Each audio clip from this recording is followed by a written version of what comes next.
Roblox games don't just disappear overnight. Most of them die slowly through bad updates, greed, burnout, or developers simply just giving up on the game. Today, we're going to be breaking down every major Roblox game downfall, what went wrong, and why players left. Subscribe if you like these kinds of videos, and yeah, let's get right into the video. Adopt Me was one of the biggest games on Roblox ever.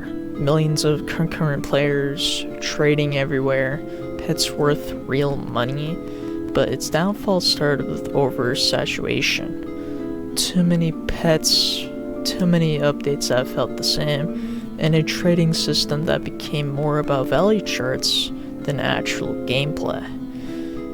New players felt overwhelmed about, these new updates, that old players got bored, and scammers became a huge issue. Adopt Me didn't fully die, but it stopped being a game and turned into a virtual stock market, just casually pushing players away. Brookhaven blew up for one simple reason. No grind, no rules, no skill required. But that simple factor eventually became its biggest weakness. Updates were small, repetitive, and mostly cosmetic. Roleplay became stale, as you know from today's standards, and moderation issues started driving old players out. Brookhaven still pulls numbers, but its peak is long gone, and most of its audience is definitely much younger, shrinking long-term engagement. Jailbreak was one of Roblox's golden, that one game that you can never forget about. That was really good. One of the best Roblox games of all time.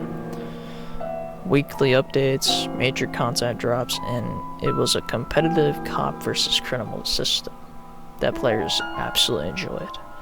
But the grind slowly got out of control. Vehicles became expensive, progression slowed down, and updates started favoring existing rich players. New players struggled to catch up, while veterans of the game ran out of things to do. The result? A steady decline, not from one bad update, but from long-term imbalance. Beast Simulator didn't fall because it was bad. It was perfectly fine, in my opinion. But it fell because it was too demanding. Progression turned into extreme grinding, updates took longer and longer, and casual players simply couldn't keep up anymore. The game shifted from fun simulator to a full-time commitment. Hardcore players stayed and everyone else quietly left the game behind. So this is kind of interesting because this game, Mad City, tries to compete directly with Jailbreak. At first it worked, but inconsistent updates, long development gaps, and confusing reworks hurt players' trust. Each comeback attempt brought fewer players than the last. Eventually, Jailbreak won the rivalry, and Mad City became a reminder of what timing matters more than ambition. Piggy was once a Roblox horror sensation. Story-driven chapters, massive hype, and millions of players waiting for each update to happen. But after the story ended, the momentum vanished. Spin-offs failed, replay value dropped, and without a clear future plan, players moved on. Piggy didn't crash, it finished, and Roblox's audiences rarely stick around after finales. Again, Roblox Piggy was a great game, but it just finished its story. Almost every Roblox downfall follows the same pattern.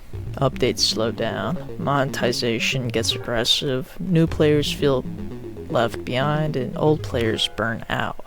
Roblox's algorithm doesn't forgive inactivity. Once a game slips off the front page, recovery almost becomes impossible. So, Roblox games don't usually die from hate. They die from neglect, greed, or exhaustion. Some could still come back, but most are definitely not going to. Which Roblox game downfall, which downfall surprised you the most? Comment down below, and yeah, see you later, guys. Bye.